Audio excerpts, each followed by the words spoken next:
প্রান্তজনের কণ্ঠস্বর। নমস্কার, আমোদরিয়া নিউজে আপনাদের সবাইকে স্বাগত। আজ আমাদের আমোদরিয়া স্টুডিওতে এসেছেন আমাদের এই শিলিগুড়ির একজন জনপ্রিয় শিক্ষক, অবসরপ্রাপ্ত শিক্ষক মৌলানা খলিলুর রহমান, যিনি কাজী সাহেব আমাদের এই এতদ অঞ্চলের। আমাদের সঙ্গে আছেন আঞ্জুমান খিদমতে খালকের সম্পাদক ফিরোজ আহমেদ খান, আপনাকে স্বাগত। মৌলানা সাহেব, আপনাকে স্বাগত। আমাদের সঙ্গে আছেন এই আঞ্জুমান খিদমতে খালকের কয়েকজন পদাধিকারী, যেমন রয়েছেন মোহাম্মদ সৈয়দ খান, আপনাকে স্বাগত। রয়েছেন ট্রেজারার রশিদ রাজা, নমস্কার। রয়েছেন জয়েন্ট সেক্রেটারি শামসুল আলম সাহেব, রয়েছেন অ্যাসিস্ট্যান্ট সেক্রেটারি আক্তার হোসেন সাহেব, রয়েছেন ভাইস প্রেসিডেন্ট মোহাম্মদ উমর রেজবি সাহেব, নমস্কার। তো আজকে আমরা মূল প্রসঙ্গে চলে আসছি। আমরা মৌলানা সাহেবকে দিয়ে শুরু করি।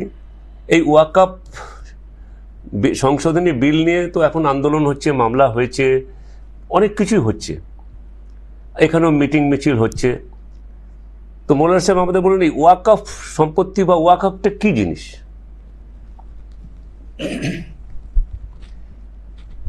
बिस्मिल्लाहिर्रहमानिर्रहीम नहमदुहुन्नसल्लल्लाहु अलैहि वसल्लम करीम।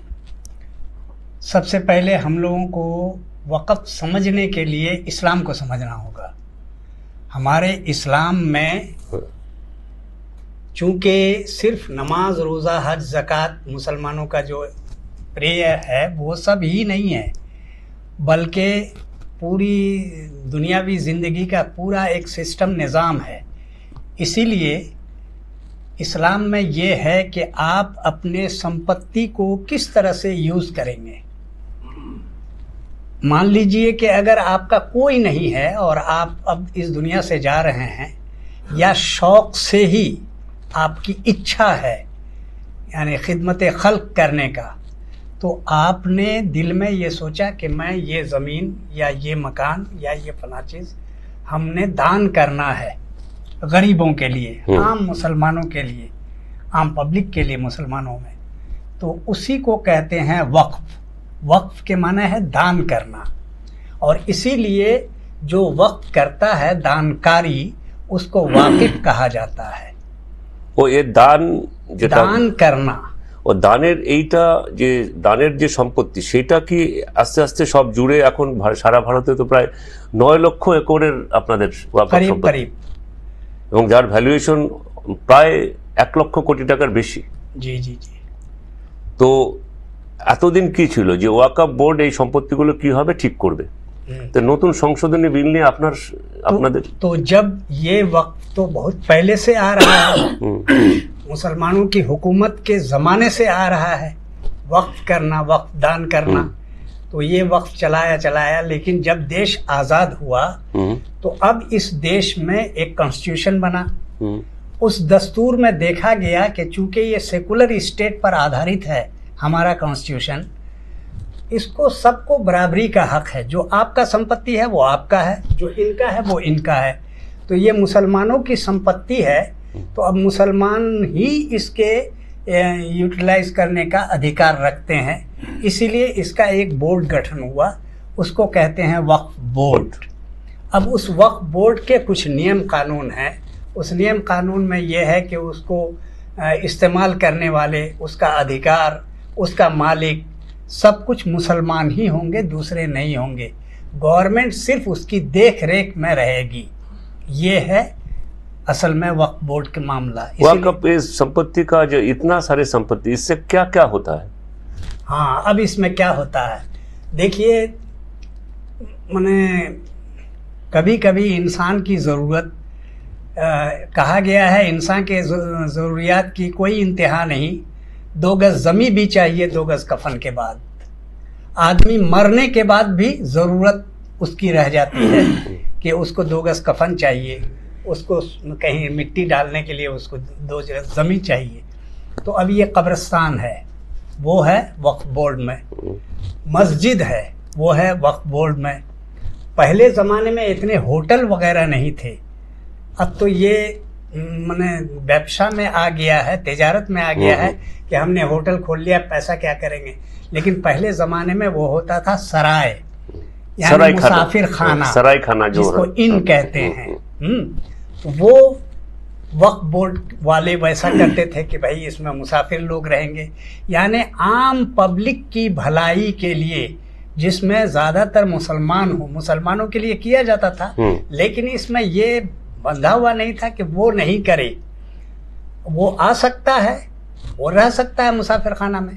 अब मस्जिद में तो वो प्रे करने नहीं जाएंगे, तो जाहिर बात है। लेकिन आज भी मस्जिदों में हमारे गैर मुस्लिम भाई कभी कभी झाड़ने फुकवाने के लिए जाते हैं, तो किसी मस्जिद में भी उसको रोक नहीं है कि आप नहीं आ सकते हैं हम लोगों की मस्जिद। ऐसे नहीं, पीर साहब का अंदर तो सभी जाता है, जाते हैं तो जाते हैं। तो इस तरह जहां जहां पब्लिकली को फायदा पहुंचाने के लिए वक्फ बोर्ड किया गया, और इसमें यही सब आते हैं, चाहे वो मुसाफिर खाने हो, चाहे कब्रिस्तान हो, चाहे मदरसा हो। मदरसा ये मदरसा का मतलब विद्यालय, विद्यालय का मतलब स्कूल, स्कूल मदरसा विद्यालय, ये तीनों वर्ड तीन लैंग्वेज का एक ही मीनिंग पर आधारित है। तो अब मदरसा को लोग इस नज़र से देखते हैं कि ये तो मौलवी साहब लोगों का है, यानी मुसलमानों का है। नहीं, दर्स लेने की जगह, विद्या हासिल करने की जगह, शिक्षा लेने की जगह। तो अब वो मदरसा वक्फ बोर्ड के अंडर में आया। अब मदरसों में किन लोगों की पढ़ाई होती है? जो गरीब बच्चे हैं। तो इंसान को खाने पीने, कपड़ा, रोटी कपड़ा, मकान के साथ उसको एक शिक्षा की भी ज़रूरत है। इसलिए वो विद्यालय, वो मदरसा कायम किया गया है। तो मदरसा, मुसाफिर खाना, मस्जिद, कब्रिस्तान, इन सब चीज़ों पर आधारित है वक्फ बोर्ड की संपत्ति। लेकिन कोई बिजनेस नहीं होता है ना? जी, बिजनेस तो नहीं होता है। और अगर बिजनेस हो भी उससे तो फिर उसी वक्फ बोर्ड ही की संपत्ति वो कहलाती है। तो फिर हम अभी जो আমরা আসি আঞ্জুমান খিদমতে খলকের যিনি সম্পাদক ফিরোজ আহমেদ খান, আপনাকে বলি, এই ওয়াকফ বিল সংশোধনী বিল পাশের পরে আপনারা তো মিছিল করেছেন, আন্দোলন করছেন, অনেক কর্মসূচি নিয়েছেন। তো আপনারা আমাকে, আমাদের ভিউয়ারদের জন্য একটু স্পেসিফিক বলুন, কোথায় কোথায় আপনাদের আপত্তি? পুরো বিলটাই আপত্তি, না কোনো একটা নির্দিষ্ট বিষয়ে আপত্তি? দেখেন, ব্যাপার হচ্ছে যে আমাদের দেশ একটি সেকুলার এবং ডেমোক্রেটিক দেশ। এখানে সব ধর্মের সমানভাবে অধিকার আছে। এবং ওয়াকফ যেটা জিনিস হচ্ছে, এখন আমাদের দেশে অনেকেই জানতোই না ওয়াকফ কি, কিন্তু এই সংশোধনী আসার পরে সবাই ওয়াকফ নিয়ে মাতামাতি শুরু করে দিয়েছে। এবং ওয়াকফ যেটা আছে এটা ইসলামের একটা অঙ্গ, যেটা যে কোনো মানুষ, যে মুসলিম, এবং সে তার যদি সম্পত্তি থাকে এবং তার যদি ইচ্ছা হয় যে আমি জীবিতকালে বা আমি মারা যাবার পরে আমার যে পরিবারের লোক থাকবে তারা একটা ওয়াসিয়ত করে যায় যে এই সম্পত্তিটা আমার মসজিদে দান দিয়ে করে দেওয়া হোক, বা জীবিতকালে সে দিয়ে দিচ্ছে, তো সেই ওয়াকফে চলে যাচ্ছে সেটা। এবং সেই ওয়াকফ যেটা হচ্ছে, যে দান দিচ্ছে সে এই মনের মধ্যে একটা নিয়ে দিচ্ছে যে এটা আমি আল্লাহর জন্য দান দিলাম, এবং এইটা নিয়ে যত আমার সমাজের উন্নতির জন্য, ভালোর জন্য কাজ হবে, এই মনে করে দেয়। বিশেষ করে এটা মসজিদে দান দেওয়া হয়, মাদ্রাসায় দান দেওয়া হয়, কবরস্থানের জন্য দিয়ে দেয়, অনেক সময় মাজার, দরগাহ যেগুলা থাকে ওর জন্য দেওয়া হয়, এইগুলো বিভিন্ন সময় এটা দিয়ে দেওয়া হয়। এবং এইভাবে এতদিন ধরে চলে আসছে। এবং এই যেটা এখন সংশোধনী যেটা আনা হয়েছে, এখন বিষয় হচ্ছে যে এখানে যে কথাগুলো বলা হয়েছে সংশোধনীতে, সেই জায়গাগুলোতে আমাদের মুসলিম সমাজের বিশেষ করে আপত্তি আছে, বিভিন্ন রকমের আপত্তি আছে, যেটা অনেক সময় বলা হয়েছে। এবং বিশেষ করে আমি একটা কথা তার আগে উল্লেখ করে দিতে চাচ্ছি যে সরকারের যেই উদ্দেশ্যই হোক, সে হয়তো এটা ভাবছে যে মুসলিম সমাজের জন্য আমি উপকারের করার জন্য এই সংশোধনীটা আনলাম, কিন্তু আপনি একটা যে দেশের আপনি এখন সর্বে সর্বা আছেন, সেই দেশে যেটা একটা বিরাট সংখ্যক যারা সংখ্যালঘু সম্প্রদায়, যার জন্য আপনি মুসলিম সংখ্যালঘু যারা আছেন তার জন্য আপনি এটা করতে যাচ্ছেন, কিন্তু আপনি দেখছেন গোটা দেশের মুসলিম সমাজ এটা চাচ্ছে না। তো যখন চাচ্ছে না, তাহলে আপনি এটাকে জোর করে করছেন কেন? বিল তো পাস হয়ে গেছে। পাস তো হয়ে গেছে, কিন্তু এটা তো মানে সংখ্যার জোরে পাস হয়েছে। যেমন অন্য পক্ষে যেমন 288 জন সেখানে পক্ষে রায় দিয়েছে, তো বিপক্ষে তো 232 জন আছে, ওখানে তো সবাই মুসলিম না। অবশ্যই আমাদের দেশ একটা সেকুলার, আমি আগেই বলেছি। তো এখানে 232 জন তার বিপক্ষেও রায় দিয়েছে যে না, এটা হওয়া উচিত না। তো এখন এই ধরনের, এবং তারপরে ওখানে যাওয়া হয়েছে সংসদে, সেটা আলাদা প্রশ্ন, কিন্তু গোটা দেশের মুসলিম সমাজ যেটা আছে সেটা যখন যে জিনিসটা চাচ্ছে না, সেই জিনিসটা সরকার জোর করে করতে চাচ্ছে কেন, এই একটা বিষয় আছে। একটা প্রথম, তারপরে যে ওয়াকফ বোর্ডের যেটা কমিটি আছে, সেখানে 2 জন অমুসলিমকে রাখার একটা কথা বলা হয়েছে, নতুন আইনে সেটা করা হয়েছে। এবং যে 2 জন অমুসলিমকে রাখার কথা ভাবা হচ্ছে বা এখানে বিলে কথা বলা আছে, ব্যাপার হচ্ছে আমাদের তো মুসলিমদের সাথে কোনো দেশ নেই, আমরা সবাই ভাই ভাই মতো মিলেমিশে থাকি।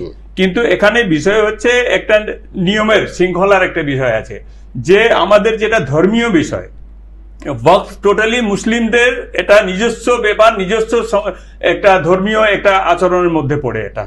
এবং সেই জায়গায় আপনি একটা অমুসলিম লোক যে কেউ হোক, ওনাকে এখানে আপনি নিয়ে আসতে চাচ্ছেন, তাহলে তো অন্যরাও প্রশ্ন করতে পারে, মুসলিমরা প্রশ্ন করতে পারে। অন্যান্য ধর্মের যে জায়গাগুলো আছে সেখানে মুসলিম বা অন্যান্য শিখ আছে, খ্রিস্টান আছে, অনেক ধর্ম আছে, জৈন আছে, পার্সি আছে, তাদেরও রিপ্রেজেন্টেটিভ ওখানে থাকা উচিত। তো এইটা তো নিজেদের মধ্যে একটা বিভেদ সৃষ্টি করার জন্য চেষ্টা হচ্ছে। আমাদের দেশ তো একটা সমস্ত ধর্ম ভাষা মিলেমিশে আমরা দেশের জন্য কাজ করতে যাচ্ছি, দেশকে এগিয়ে নিয়ে যাওয়ার জন্য আমাদের কাজ করা উচিত। যে মূল সমস্যা আমাদের দেশের আছে, যে মানুষের জন্য এই যে একটু রোজগারের অবস্থা আছে, সেই রোজগার ক্রিয়েট কিভাবে হবে যাতে এখানকার যুবরা কাজ পায়, এই জিনিসটার উপর জোর না দিয়ে এই দিকে দেখা হচ্ছে।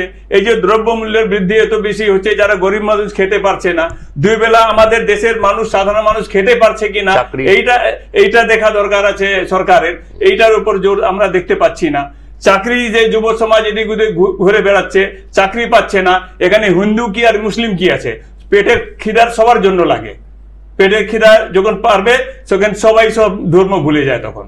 তো এই এমন যে চিকিৎসা ব্যাপার আছে, এই জায়গাগুলোতে কাজ করা দরকার আছে আমাদের সরকারের।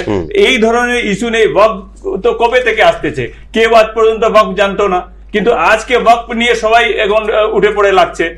ওয়াকফ যখন আছে, এটা একটা বিশেষ সম্প্রদায়ের জন্য, এটা বিশেষ ওদের দান দেওয়া সম্পত্তি আছে, এইটাকে নিয়ে বেশি এত মাতামাতি করার দরকার কি আছে?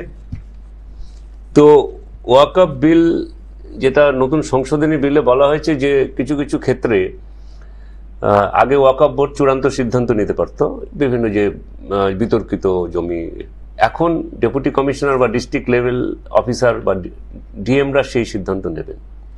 এই জায়গাটায় তো সংশোধনীতে যেটা আসছে, এই জায়গাগুলোতেই তো আমাদের বিরোধ, যে বিরোধ হচ্ছে গোটা দেশে, এই মূল জায়গাগুলো আছে। দেখেন, যে ওয়াকফ বোর্ড আছে ওখানে যে লোক যারা থাকে সেটাকে নিযুক্ত করে কে? সরকারের পক্ষ থেকে যায় সেখানে। যে ট্রাইব্যুনাল একটা করা আছে, যেখানে ওয়াকফ সম্পর্কিত যে মামলা যদি আসে, সেটা সরকারের পক্ষ থেকে আছে। সেখানে সিটিং জাজ যিনি থাকেন, উনি ওখানে ট্রাইব্যুনালের 3 জন থেকে 2 জন করে দেওয়া হয়েছে সেটা। তো এখন ওনারা এখানে থাকেন।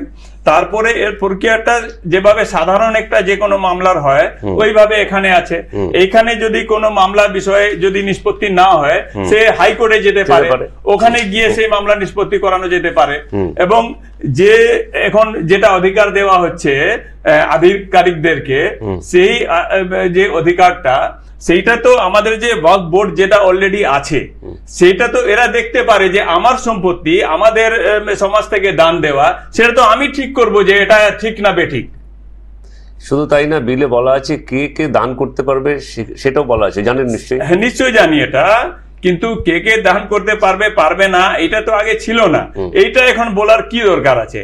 এই যে মানে অনেক বিষয় আছে এখানে বললে যে কনভার্ট করে যারা আসবে তারা দিতে পারবে না, এই ব্যাপারগুলো। এটা তো দেখেন, এটা আমাদের দেশ, আমি আগেই বলেছি সেকুলার দেশ, এটা আমাদের ডেমোক্রেটিক দেশ, এখানে সবার সমান অধিকার আছে। যেমন অনেক মানুষ আছে যারা ধর্মচারণ করে বা ধর্ম পালন করে, অনেক মানুষ এরকমও আছে যারা কোনো ধর্ম মানে না, আছে তো আমাদের দেশে, তারও একটা অধিকার আছে, তাদেরও একটা অধিকার আছে। কিন্তু এইখানে যে আপনি একটা এই জিনিস যেটা চলে আসছিল এতদিন ধরে, এটার মধ্যে একটা সমস্যার সৃষ্টি করার জন্য এগুলা করা হচ্ছে, সেই জন্য মানুষ তো মেনে নিতে পারছে না। এটাকে কি করে মানবে? মানুষের যেটা নিয়ে ধর্মীয় বিষয়গুলোতে যদি আঘাত লাগে, যেটা এটা সম্পূর্ণ আগে বলা হয়েছে ধর্মীয় ব্যাপার আছে, এটা যে ধর্মীয় ব্যাপারে সরকার হস্তক্ষেপ করবে কেন? সরকারকে তো ধর্ম চালানোর জন্য মানুষ ভোট দেয় নাই, মানুষ সরকারকে বেছে নিয়ে পাঠাইছে যে আমাদের দেশের উন্নতি কিভাবে হবে, গরিব মানুষ কিভাবে দুই বেলা ভালো করে খেতে পারবে, তার বাচ্চারা কিভাবে সঠিক শিক্ষা নিতে পারবে, তাকে কিভাবে ভালো চিকিৎসা পেতে পারবে। এখানে হিন্দু কি আর মুসলিম কি, চাহিদা সবার সমান আছে। তো এই জিনিসগুলো করলে এই সরকার যেটা করছে, এটা তো বিভেদ সৃষ্টি করার একটা জায়গা। তো এই ঘটনাটা নিয়ে, যে এই বিল নিয়ে আপনারা তো ইতিমধ্যেই মিটিং মিছিল করেছেন, আরো অনেক কর্মসূচি নিয়েছেন। আমরা গতকালই করেছি। আমরা আমাদের দেশের মাননীয় রাষ্ট্রপতি এবং আমাদের chief justice of India, supreme court, এনাদেরকে আমরা এখান থেকে একটা জ্ঞাপন পাঠিয়েছি আমাদের মাননীয় শিলিগুড়ি এসডিওর মাধ্যমে, এবং উনি এটাকে নিয়েছেন, আমাদেরকে খুব সেটাকে গ্রহণ করে উনি বলেছেন এটা আমি জায়গা মতন পৌঁছাবো, এবং যে বক্তব্য আমাদের বলা দরকার ছিল আমরা সেখানে বলেছি। কিন্তু এই সমস্ত বিষয়গুলোকে এই যে একটা একদিকে যেভাবে করে দেখানো হচ্ছে, এইগুলা কিন্তু ঠিক না। এই জন্য আমাদের প্রতিবাদটা গোটা দেশেই যেটা হচ্ছে, এটা তো একটা উস্কে দেওয়া হয়েছে মানুষকে, এইগুলা যেটা করছে। मौलाना साहब कुछ बोलছিলেন? सबसे बड़ी बात ये है, हम ये कहना चाहेंगे कि आपकी सरकार है, पर सरकार अगर हैं, आप मेजॉरिटी में भी हैं, तो आपको कोई भी बिल लाना है, पास कराना है, वो कॉन्स्टिट्यूशनल या अनकॉन्स्टिट्यूशनल, ये टोटली हम मुसलमानों का ये है कि ये अनकॉन्स्टिट्यूशनल बिल है। कॉन्स्टिट्यूशन को ओवरलुक करके, अवॉइड करके ये बिल बना करके इसको पास कर लिया गया है जोर जबरदस्ती। इसीलिए मुसलमानों में इतना गम गुस्सा का इजहार है। संशोधन के नाम पर आपकी नीयत क्या है वो मुसलमान अच्छी तरह समझ गए हैं, इसीलिए इसके विरोध में इतना जा रहे हैं। তো এখানে আরো যারা রয়েছেন, যেমন আপনাদের আঞ্জুমান খিদমতে খালকের যিনি ভাইস প্রেসিডেন্ট আছেন মোহাম্মদ উমর রিজভী, আপনি কি বলবেন? আপনারা কি ভাবছেন? না, আমরা ভাবছি ভালো না। যেমন ভালো না, এটা নিয়ম যে আমাদের লাগাইছে, এটা ভালো না, মানবো না আমরা। हम नहीं मान सकते। तो फिर आपका एक तो हम लोग ना सुप्रीम कोर्ट जो बोला है ठीक है, अभी हम लोग अभी टाइम दिया ना, टाइम जो दिया है सुनवाई होगी, जो सुप्रीम कोर्ट बोलेगा हम मानेंगे। क्या अपने हम लोग इंतजार कर रहे हैं सुप्रीम कोर्ट के ऊपर में भरोसा है हम लोगों को, जो भी रिजल्ट आएगा इंशाल्लाह अच्छा ही आएगा। उम्मीद है हम लोगों को सुप्रीम कोर्ट से, क्योंकि वो सुप्रीम कोर्ट का काम है न्याय करना, और हम उम्मीद करते हैं कि सुप्रीम कोर्ट जरूर न्याय करेगी। सब बोलेगा এই মোদী সরকার পুরো দেশের চিন্তা ছাড়ে শুধু মুসলিমদেরই চিন্তা করতেছে। মানে ও তো মায়া হয়ে গেছে মুসলিমের প্রতি উনার, যে কোনো সময় এনআরসি, কোনো সময় 3 তালাক, কোনো সময় এই বিল, এইসব নিয়ে উনি ব্যস্ত। আর সংসদের বিরোধীরা তো বলছে এটা ভোটের রাজনীতি বা এরকম বলছে, ভোটের রাজনীতি, এটা 100 এটা ভোটের রাজনীতি চলছে না। যেটা ভালো লোক, যিনি ভালো লোক আছেন ভারতবর্ষে, উনি এসব ভালো করে বুঝেন। এটা কি আপনি ওই ফিরোজ আহমেদ খান সাহেব বলছিলেন যে একটা সম্প্রীতির বাতাবরণের আপনি আশঙ্কা করছেন নষ্ট হতে পারে, মানে এই মানে বিভেদ সৃষ্টির চেষ্টা হচ্ছে, এটা কি মৌলানা সাহেব কেন এটা মনে হচ্ছে, কেন বিভেদ সৃষ্টির চেষ্টা হচ্ছে? क्या क्यों ऐसा आपका सोच है? उर्दू का एक शायर कहता है ना कि गैरों से घुल मिल के, रकीबों से घुल मिल के होना क्यों बातें, कि मंजूर है दिल जलाना किसी का। जब प्रेमिका को जलाना हो ना, तो उसके सामने किसी और प्रेमिका से खूब बात कीजिए, वो खुद जलना शुरू हो जाएगा। यही है ह्यूमन साइकोलॉजी। बहुत अच्छा से सुनाया। बात असल ये है कि ये सब इसलिए किया जा रहा है खास तौर से कि अपनी नाकामी को किस तरह छुपाया जाए। ये जो इतने बरस से सरकार चला रहे हैं, और इसमें जो वो फेल्योर हैं एक तरह से, बाज़ाब्ता जिस तरह हिंदुस्तान का एटमॉस्फेयर होना चाहिए मुसलमानों का, पहले दीवारों में लिखा रहता था हिंदू मुस्लिम सिख ईसाई आपस में हैं सब भाई भाई। अब उन्हें बताया जा रहा है बटोगे तो कटोगे, हिंदू हिंदू भाई भाई वगैरह वगैरह। ये सब क्या एटमॉस्फेयर, क्या माहौल, क्या परिवेश तैयार करेगा, आप खुद समझ लीजिए। तो क्या ये एक मुल्क के लिए, सेकुलर मुल्क के लिए जिसमें हर तरह के लोग हैं, वो अच्छा होगा? हरगिज़ अच्छा नहीं होगा। हाँ, मुसलमानों के लिए मुसलमान अभी भी बहुत इससे काम ले रहे हैं, यानी जब्त से काम ले रहे हैं। अभी भी वो उस तरह से नहीं हुए हैं। वो लोग चाह रहे हैं शायद कि ऐसा हो, लेकिन मुसलमानों से हम भी अपील करेंगे। ये अंजुमन के संस्थापक हैं, ये हैं सेक्रेटरी हैं, ये भी बोलते हैं, और जितने भी सही सूझबूझ के मुसलमान हैं वो इसके कायल हैं कि हम प्रोटेस्ट करेंगे ज़रूर, मगर सड़कों पे उतर करके बाज़ाब्ता के किसी उग्र होकर के कानून को हाथ में लेके, ऐसा नहीं। इसलिए कि हमको विश्वास है कि वक्त सबसे बड़ा बलवान है, और हमारे देश में अदलिया यानी जुडिशरी है, उस पर हमको पूरा 16 आना भरोसा है। अब बताइए कुछ। वक्फ बिल के बारे में तो सब कुछ तो यहाँ मालूम हो ही है। हम लोग उसके खिलाफ मुखालफत करते हैं, और इसके लिए हम लोग कल पिटीशन भी वगैरह दिए। अभी हमारे सेक्रेटरी साहब तो आपको बताएं। আর कुछ কর্মসূচি ভাবছেন এখন আর কিছু এর পরে?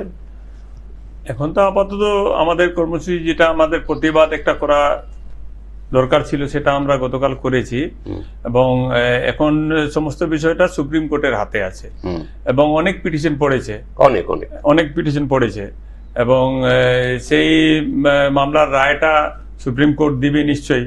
এবং এত আমাদের দেশে সবচেয়ে বড় একটা সংখ্যালঘু সম্প্রদায় আমাদের মুসলিম সমাজ, তো তার একটা যেটা আমাদের একটা সেন্টিমেন্ট আছে সেটা নিশ্চয়ই খেয়াল মধ্যে রাখবে যে আমাদের কি ধরনের এই সম্পর্কে বলা দরকার আছে। আমাদের পূর্ণ আস্থা আছে আমাদের সুপ্রিম কোর্টের উপর, এবং সেটা আমরা আশা করছি যে আমাদের বিষয়ে যেটা আছে ওয়াকফের সম্পত্তির বিষয়ে, ওয়াকফের যেটা নিয়ম কানুন আছে তার উপরে কোনো ধরনের একটা আঘাত আসবে না, আমরা এটাই আশা করছি। এই যে বিল সংশোধনী যেটা এসেছে সেখানে যেটা আমরা মেনে নিতে পারছি না, সেই জন্যই এত মানুষের একটু মনে লাগছে, সবাই অনেক কষ্ট পেয়েছে এটা নিয়ে। আমাদের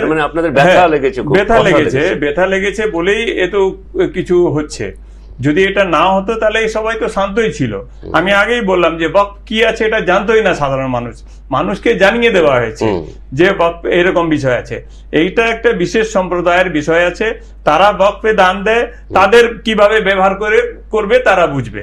এটা সরকারের এখানে কোনো হস্তক্ষেপ করা ধর্মীয় বিষয়ে দরকার নেই। কিন্তু সরলীকরণ হবে, নারী শিশুদের, মুসলিম নারী শিশুদের নাকি বেশি উপকার হবে সরকার দাবি করেছে, এবং কোনো দুর্নীতি হবে না। ওয়াকফে কি দুর্নীতির হলে ঠেকানোর আপনাদের উপায় ছিল?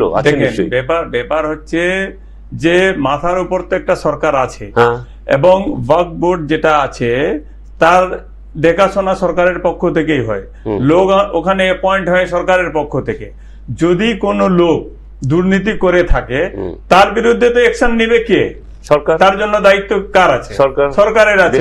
তো যদি কেউ এরকম করে থাকে, সে যেই হোক, তার বিরুদ্ধে তো আপনাকে আইনি ব্যবস্থা নেওয়া দরকার আছে। যদি দুর্নীতি করে, চুরি করে, ওকে জেলে পাঠান। কে না করেছে আপনাকে? আপনি এটা না করে নানা ধরনের অজুহাত নিয়ে এসে যে আমি মুসলিমদের ছোট বাচ্চাদের আমি চিন্তা করতেছি, মহিলাদের চিন্তা করতেছি, এই যে মহিলাদের চিন্তা করে করে তো আপনি এই জায়গায় পর্যন্ত নিয়ে আসছেন। আপনি আর কি চিন্তা করতে পারবেন?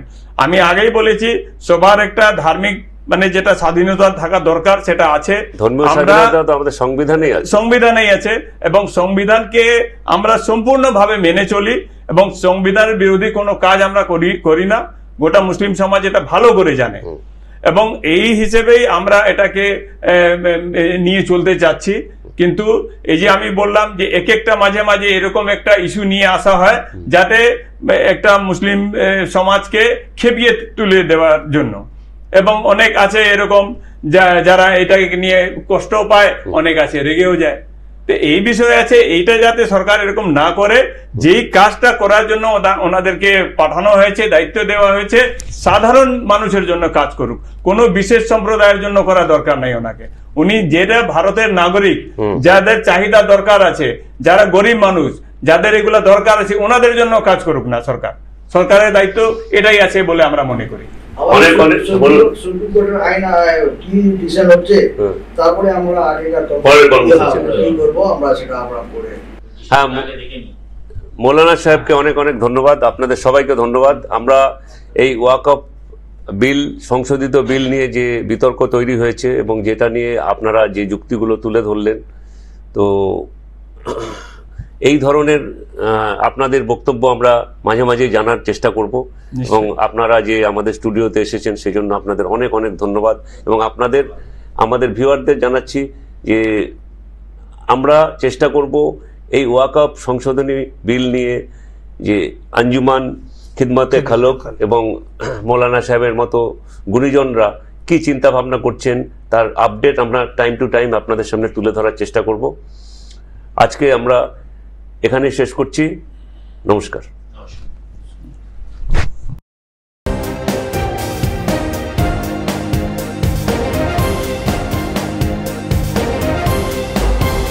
Amudoria News, Voice of the Marginal.